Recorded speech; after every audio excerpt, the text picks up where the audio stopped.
Ngayon guys, magluto tayo ng ceviche. At first,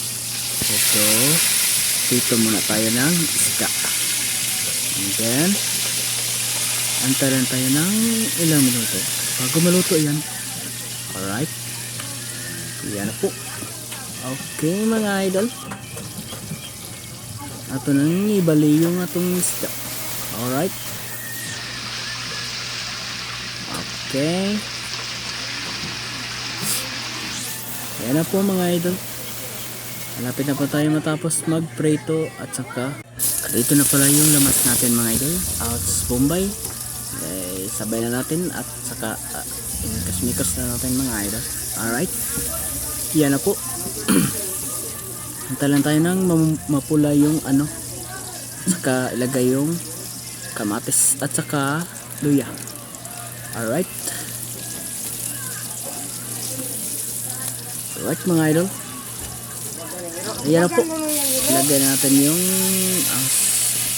kamatis at saka sili, luya. Para mas lalong sumarap yung ceviche natin mga idol. Alright mga idol. Okay. Takpan muna natin at saka lagyan ng konting tubig. Alright. Alright mga idol. Lagyan natin ng pampalasa, patis. At saka alright.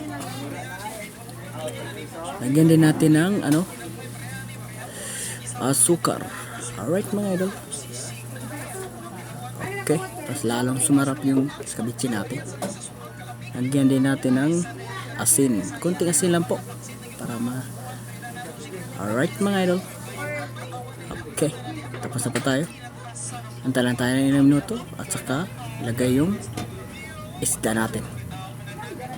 Yan na po. Yan na po yung isda natin mga idol. Alright. Ang sarap na po nito mga idol. Okay mga idol. Takpan muna natin to. Alright. Antay lang tayo ng ilang minuto at maluluto na po yan. Malambot na po yan yung isda. Okay. Takpan muna natin mga idol. Alright. And then tara. Yan na po. Tapos na po tayo magluto mga idol. Tikman muna natin. Alright mga idol. Ayan na po. Hirap pa kumuha eh. Pero masarap po yun. Masarap po yan mga idol. Sobrang sarap po ng ceviche na to. Thank you po mga idol. Kain po tayo mga idol.